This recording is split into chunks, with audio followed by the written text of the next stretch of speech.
Good morning and welcome to the Texas Undergraduate Research Day at the Capitol.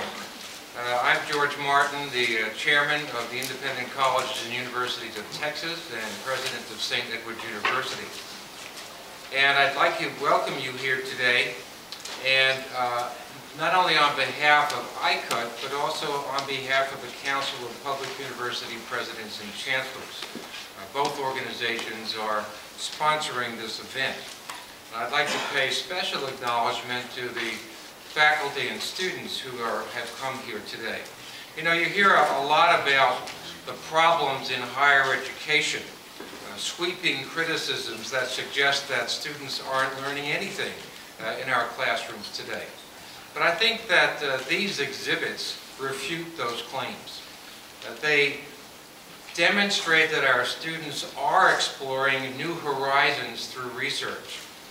Through active learning, doing real biology, real chemistry, real sociology, real history, under the guidance of dedicated and talented faculty, outstanding faculty. The exhibits represent, I think, the first successes in young lives and early successes in careers of the young people that we're going to see today. They are indicators, real measures of the potentials of these young scholars. Potential to make a real difference in the future of Texas, the future of the United States, and indeed the future of the world. And we take this occasion to recognize them and celebrate their achievements, and to also recognize that the students and the faculty are models for their peers in higher education. I would like to take 1 minute to thank Speaker Strauss, who released the space in the Legislative Conference Center in order that these exhibits might be put on display. And I would also like to thank the leaders who have joined us this morning to help call attention to the achievements of the faculty and students that we recognize today. First, I would like to welcome the staff members of the Senate Higher Education Committee, Ray Martinez and Mark Kavanaugh, who are here representing Senator Ceferini, who was not able to come. Would they please stand and...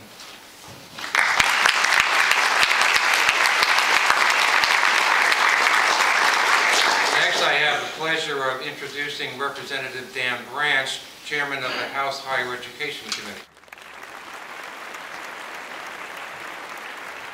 Thank you all for being here today. It's great to be here with a lot of the higher ed leadership. I see chancellors and our commissioner, our prophet of higher education. That's Dr. Paredes, and I see all the leadership from both the public and the private. So you all, the students here, congratulations for pulling our leadership of both public and private education in the state, and thank you all for doing so much to actually, fuse education and research. Occasionally up here, there's this sort of what I would say is a false dichotomy that somehow we can't have, great teaching and great research.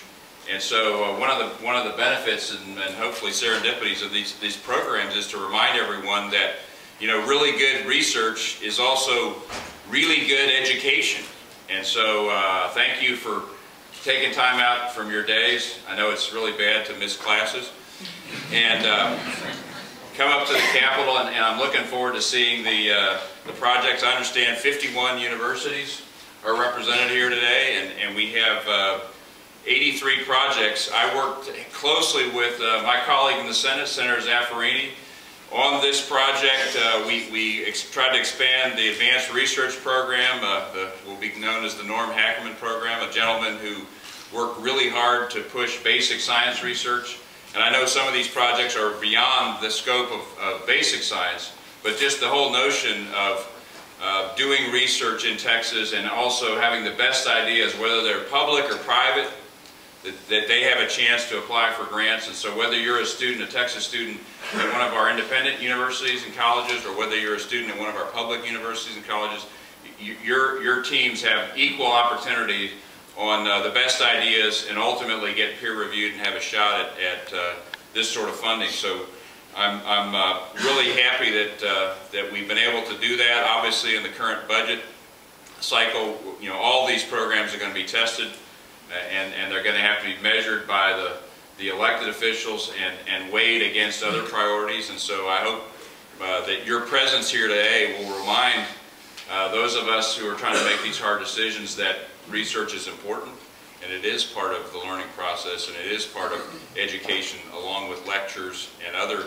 tools that advance these ideas and curriculum. So thank you all for being here. Let me just say, as someone who has 5 kids, 3 currently in college, 1 out, thankfully. He was not at a public institution, not in this state, and they were very proud of their tuition, room, and board.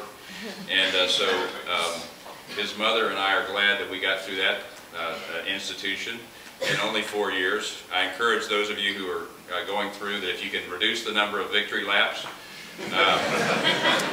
your parents and your funders, whether that be the state or financial aid and donors, it also allows other folks to get a shot at that money. So if you can sort of move along as expeditiously as possible, don't let these research programs linger. Then we can get more of your colleagues through and keep the tuition down and manageable for everyone, and also advance our number of credentialed adults in the state, which is really important that we have not only quality, and your work represents the quality of the ultimate credential, but that we have a quantity of credentials that compares favorably with other states and nations, and that's how they view Texas.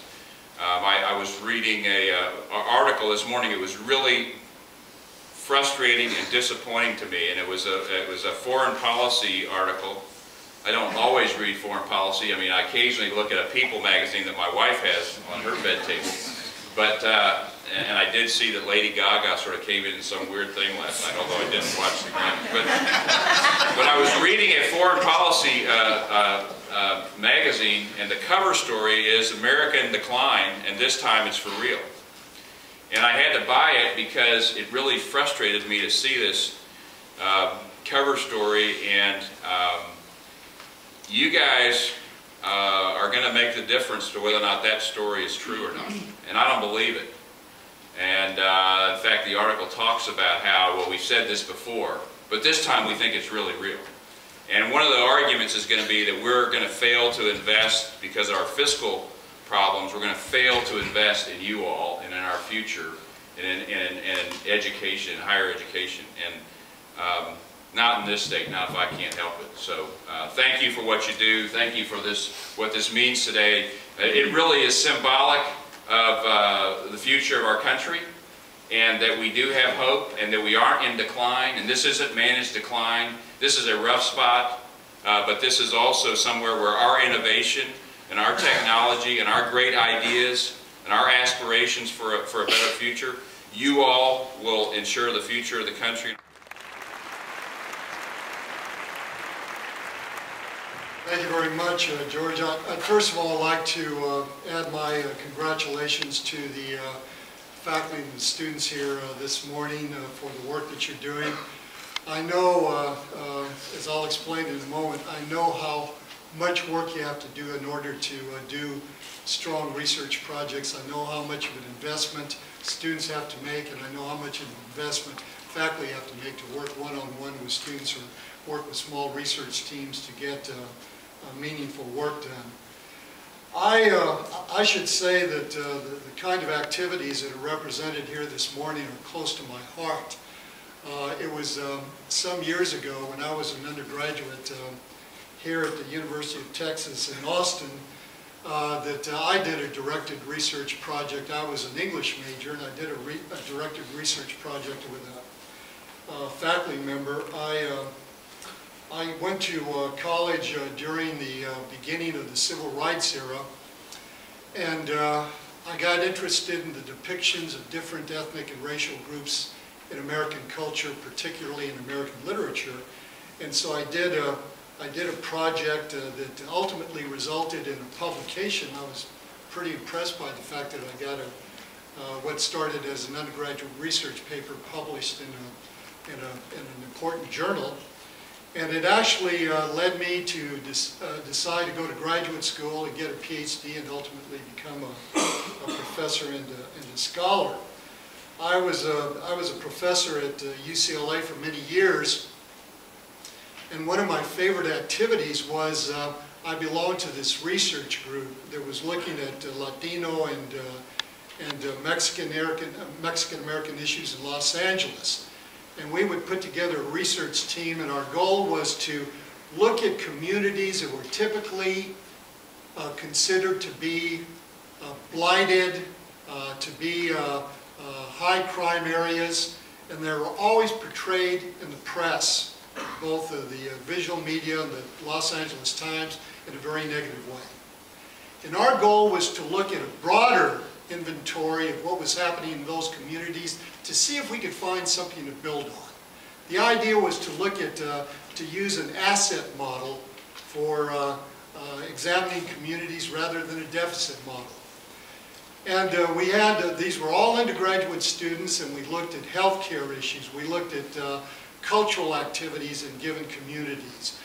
We looked at educational opportunities. We looked at all the different ways that religious groups, churches, and groups like Big Brothers Big Sisters were active in these communities and creating a lot of opportunity for children, even in the face of all these obstacles. And it got to the point where these research projects, and once again there were undergraduates like yourselves, were so good that after this third year that we started doing these projects, representatives of the mayor's office would come, the state representative would come. There was more than one time when we had members of Congress who would fly back to Los Angeles to hear these presentations, because these students were doing extraordinary work documenting how these blighted communities could contribute significantly to the well-being of the larger Los Angeles metropolitan area. So the point I'm making is that the work that you're doing can be extremely valuable. And if you have good ideas and if you reach good conclusions, we want to hear about it for the reasons that I mentioned before. I would like to just close by saying that there is still, even today, we talk about how knowledge grows exponentially, and that every year we double the amount of knowledge that we have available to us as human beings. I can tell you, and everybody in this room who makes legislative policy or is interested in making good legislative policy can tell you there's still a lot more we don't know than we do know. So when people tell you, what are you going to, what are you doing research for, we know everything, every problem is well understood, that's simply not true. For example, in the realm of higher education, one of the questions I get asked all the time is, what are the best ways to teach students? We don't know. Do we know that small classes are inherently better than large classes? No. Do we know what constitutes, what are the components of effective teaching that we can pass on to new faculty members in universities and community colleges? We don't know. Things as fundamental as that. So please recognize that you have a wonderful opportunity working with faculty to do significant work. And if you decide that you want to go on and build on what you've learned as undergraduates, go to graduate school, we need an awful lot of highly trained and educated people in Texas to drive the economy in the future and to improve the quality of life. So congratulations on the work you're doing, and recognize that you have an opportunity to do something that can be really significant for large sectors of the population. Thank you very much.